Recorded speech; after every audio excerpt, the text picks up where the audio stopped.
through the most romantic city on earth, a vision in papal white, lending her regal presence to France's famous Fashion Week.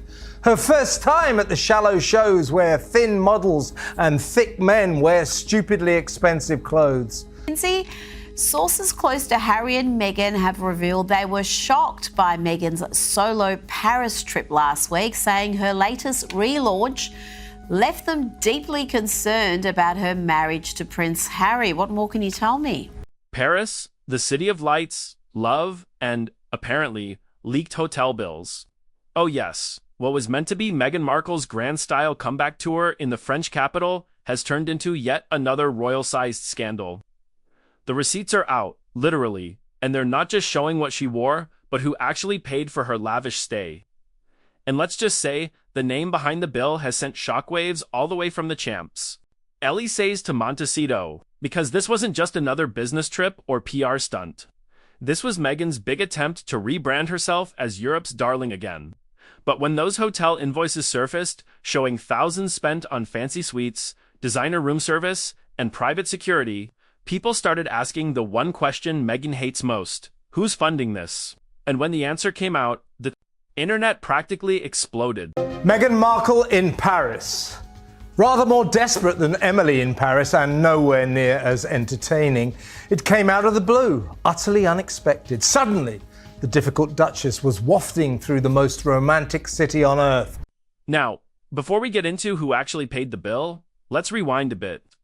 Paris had been buzzing for weeks before Meghan's arrival. Word spread that the Duchess was planning to make a surprise appearance during Paris Fashion Week. Not as a guest, but as the main event. Cameras were already set up outside the Hotel Plaza.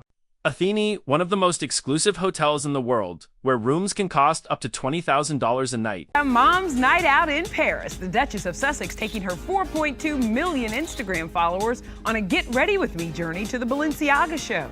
I don't want to be a freak, but I can't help myself. Anne Hathaway mixed her Balenci rocker tee with chic black gloves. She also reunited with her Devil Wears Prada sequel siren Simone Ashley. When Meghan swept through those glass doors, wearing a Balenciaga coat and oversized sunglasses, the paparazzi flashes made it look like an Oscar red carpet. And Meghan, she loved it. Insiders said she was beaming, convinced this was her comeback moment.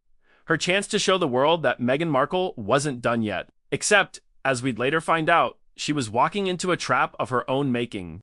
Because no matter how glamorous the photos looked, there were whispers. The staff had been told to treat her as an important guest, but not by the hotel. According to a source close to the management, her booking had been made under a corporate sponsor's name. That's right, Meghan hadn't personally booked the stay, and it wasn't Arcueil either. For a few days, no one thought much of it until one French gossip magazine dropped the bombshell. The entire stay, from the penthouse suite to the private car service, had been paid for by a luxury brand that Meghan had allegedly been trying to partner with without any official deal in place. That brand, Balenciaga. Meghan Markle actually invited herself to this Paris Fashion Week show earlier this month. Now, the Balenciaga designer, the same Balenciaga that had already been in trouble after multiple controversies and had reportedly been trying to rebuild its image by associating with humanitarian figures. Except, here's where it gets juicy. Sources inside the company denied ever agreeing to sponsor Meghan's trip. They claimed she'd used their name to get perks and luxury access, implying a deal that didn't actually exist. The moment that story dropped, the internet went wild. Headlines screamed, Balenciaga denies funding. Meghan Markle's Paris stay and Duchess in hot water over hotel lies. Twitter lit up like a Christmas tree. Meanwhile, Meghan, who had been posting mysterious quotes on her lifestyle page about truth always rising, went completely silent. Not a word, not a photo, just silence. And that silence was louder than anything she could have said. Doesn't say much for this publication. I mean, really, Meghan Markle? How is she powerful? How is she an inspiration to women? She married someone famous from what I can work out. Behind the scenes, however, it wasn't quiet at all. A source close to Arcueil claimed that Harry was furious when he found out about the mess. Apparently, he had no idea Meghan's trip wasn't fully approved by their PR team or that she'd been using corporate names to open doors. He thought it was a brand-approved visit, maybe a soft launch for her rumored return to the influencer world, but now it looked like a deception, one that could ruin both of their reputations. And it didn't help that people started comparing Meghan's situation to the one thing she'd tried so hard to escape royal privilege. She left the palace complaining about unfair funding and image manipulation, one critic wrote. But now she's faking sponsorships for free luxury suites. What's the difference? Ouch. By the end of the week, the damage was undeniable. French tabloids ran stories questioning whether Meghan had violated hotel policy by using a fake corporate code. American outlets followed up, wondering about possible ethical violations if the brand hadn't approved her use of their name. It became one of those rare scandals that bridged continents. British commentators smirking that the Duchess hasn't changed, while Hollywood insiders rolled their eyes at another Markle misstep. And through it all, Meghan reportedly broke down in tears. According to an insider close to her inner circle, she didn't see it coming. She had allegedly believed that a handshake and a few friendly emails with Balenciaga's team meant an unofficial understanding, one that would help both sides save face publicly. But the brand wasn't playing that game. The moment they realized her stay had been linked to them, they cut her off completely. She thought she was being clever, the insider said, but Balenciaga made it clear they didn't authorize anything. They even sent a legal notice to distance themselves from her entirely. Really takes some doing. But this is Meghan Markle's sickest stunt yet. This weekend, she decided to invoke the memory of dead Princess Diana. It was a brutal blow, not just professionally, but emotionally. Meghan had built her comeback strategy around fashion diplomacy, rebranding herself as a global humanitarian with style. She wanted to be seen as the next Amal Clooney chic, serious, respected, but instead, she'd become tabloid gossip again, accused of freeloading and manipulation. And as the news spread, the palace couldn't resist. Adding fuel to the fire, royal insiders leaked that Meghan's trip embarrassed the crown and confirmed why she'd never be welcomed back into the fold. One aide even joked that the only royal thing about that trip was the price tag. To make matters worse, Harry was dragged into it by association. His name appeared on some of the leaked hotel documents, even though he wasn't in Paris. Critics jumped on this, accusing him of benefiting from the same fake sponsorship perks.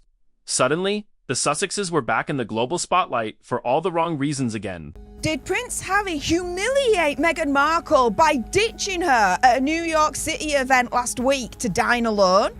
By the time Meghan returned to California, the atmosphere in Montecito was icy. Neighbors claimed the usually active couple were barely seen outside for days. Paparazzi, who tried to photograph their mansion, noticed curtains drawn and security tightened. It was like the house had gone into lockdown, emotionally and literally. And here's where things got even darker. Some reports suggested that Meghan had been privately blacklisted by several luxury fashion houses after the Paris incident. No brand wanted to touch her, fearing association with what was now being called the hotel bill scandal. Her reputation in the high fashion world, the one she'd been desperately trying to break back into, had taken a huge hit. The Duchess, who once sat front row at Dior, was suddenly not welcome at the world's most exclusive tables. And, as always, the internet had its field day. Memes comparing Meghan to that friend who forgets her wallet flooded social media. Commentators mocked her for falling from royal grace to retail disgrace. But beneath all the mockery was something more tragic, a sense that Meghan's carefully created brand, that shimmering image she fought so hard to build, was finally cracking for good. Because for the first time, even her most loyal supporters were asking a painful question. If Meghan could misrepresent something as basic as a hotel booking, what else has she been exaggerating all along? And with that question hanging there, the Paris dream quickly turned into a Montecito nightmare. But the real shocker? What came next? Because once the investigation into those hotel bills deepened, another name surfaced, one that made the whole story even more unbelievable. And that's where things spiraled completely out of control. This is where the Paris fairy tale completely unravels. The mystery behind those hotel bills didn't just reveal a simple mistake or some PR error. Nope. When investigators and journalists began digging deeper, they found out exactly who paid for Meghan Markle's luxury Paris getaway. And it wasn't Balenciaga, it wasn't Arcueil, and it definitely wasn't Meghan herself. It was a wealthy media investor based in Los Angeles, someone with deep Hollywood ties and, according to one source, a complicated history with Meghan. His name hadn't been publicly connected to her in years. But the receipts didn't lie. The payments were made through an entertainment company he partly owned. The same company Meghan once allegedly pitched her with Love Meghan lifestyle concept 2 months before her Paris trip. Let's call him Mr. X for now. The second his name hit the press, the story turned from a PR mistake into a full-blown scandal. Because suddenly, it wasn't just about who funded the hotel, it was about why.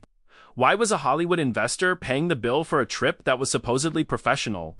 And, more importantly, why was Meghan pretending that luxury brands were behind her when they weren't? The optics were terrible. Overnight, the British tabloids branded her manipulative Meghan again. American gossip shows went wild with speculation. Was this an innocent sponsorship gone wrong, or something more personal? Meanwhile, back in Montecito, the fallout hit like a thunderstorm. Insiders claimed Harry was furious when he found out the truth. He'd reportedly been blindsided again, learning about the payments only after the media got hold of them. One source told the Daily Express he thought she'd handled everything above board. When he learned another man had paid for it, he was livid, not just embarrassed, betrayed. For the time being, it's impossible for me to take my family back to the UK. According to another insider, that discovery triggered one of their worst fights ever. Harry